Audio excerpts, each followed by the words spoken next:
പലപ്പോഴും പ്രമേഹം വരുന്ന രോഗികളെ നമ്മൾ പഠന വിധേയമാക്കുമ്പോൾ കാണുന്ന ഒരു കാര്യം, ഈ പ്രമേഹം വരാനുള്ള സാധ്യത വളരെ ചെറുപ്പത്തിൽ തന്നെ തുടങ്ങിയിട്ടുണ്ടാവും. ഒരു ഉദാഹരണം പറയുകയാണെങ്കിൽ, ഈ പ്രമേഹ രോഗികൾക്കൊക്കെ പഞ്ചസാര അല്ലെങ്കിൽ ഗ്ലൂക്കോസ് ബേസ്ഡ് ആയിട്ടുള്ള ഷുഗറുകൾ ഭക്ഷണത്തിൽ താല്പര്യം കൂടുണ്ടാവും.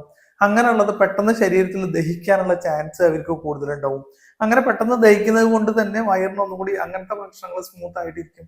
അപ്പൊ വീണ്ടും വീണ്ടും അവർ അങ്ങനത്തെ ഭക്ഷണത്തിലോട് തൽപരരായി മാറും.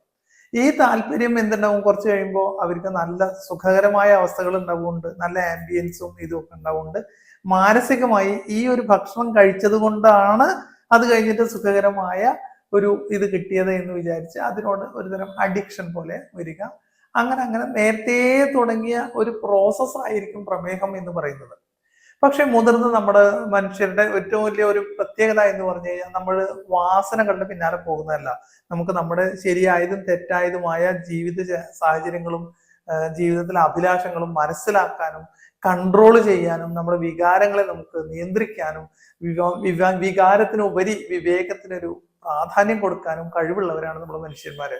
അപ്പൊ നമ്മളെ സംബന്ധിച്ചിടത്തോളം ഈ വക നമ്മുടെ എന്തൊക്കെ സാഹചര്യങ്ങളെ അടിസ്ഥാനപ്പെടുത്തിയാണോ നമുക്ക് പ്രമേഹത്തിന് വന്നത്, അതിനെ മാറ്റിയെടുക്കാനുള്ള ഒരുപാട് കഴിവുകൾ നമുക്ക് ദൈവം തന്നിട്ടുണ്ട്.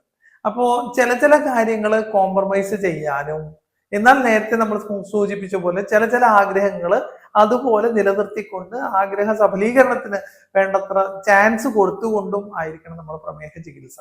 അപ്പോ രോഗികൾ ഡോക്ടറോട് പറയുമ്പോൾ ചില ചില കാര്യങ്ങൾ, ഓക്കെ ഡോക്ടറെ ഞാൻ രാവിലെ നേരത്തെ നീക്കാൻ തയ്യാറാണ്, ദിവസേന ഞാനൊരു 5 കിലോമീറ്റർ ഓടാൻ തയ്യാറാണ്, അങ്ങനെയുള്ള തയ്യാറുള്ള കാര്യങ്ങൾ കൂടുതൽ പലപ്പോഴും നമ്മൾ തയ്യാറായി കഴിഞ്ഞാൽ തന്നെ അത് പ്രാബല്യത്തിൽ വരാൻ പിന്നെയും കുറച്ച് സമയം എടുക്കും.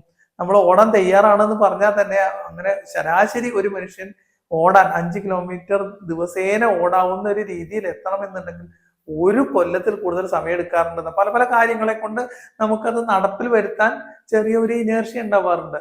ഇതൊക്കെ മറികടക്കാൻ അതാത് സമയങ്ങളിൽ ബുദ്ധിമുട്ട് വരും. ഇപ്പൊ ഓടാൻ തുടങ്ങുന്ന ആൾക്കാർക്ക് കാൽസ്യം കുറഞ്ഞതിന്റെ, പ്രോട്ടീൻ കുറഞ്ഞതിന്റെ, മസിലിന്റെ ആ ട്രെയിനിങ്ങിന്റെ പ്രശ്നങ്ങൾ, അങ്ങനെ ഒരുപാട് പ്രശ്നങ്ങൾ തുടക്കത്തിലൊക്കെ ഉണ്ടാകാം.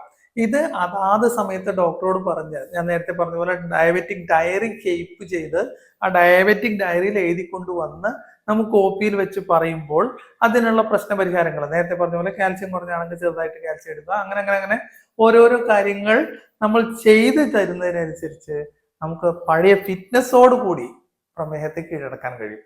ഇതാണ് ഇപ്പോഴത്തെ ഏറ്റവും പുതിയ ഡയബറ്റിക് ട്രീറ്റ്മെന്റിൽ മെയിൻ ഇമ്പോർട്ടന്റ്, ഏറ്റവും ശ്രദ്ധ കൊടുക്കേണ്ട ഭാഗമായിട്ട് നമ്മൾ തീരുമാനിച്ചു വെച്ചിട്ടുള്ളത്.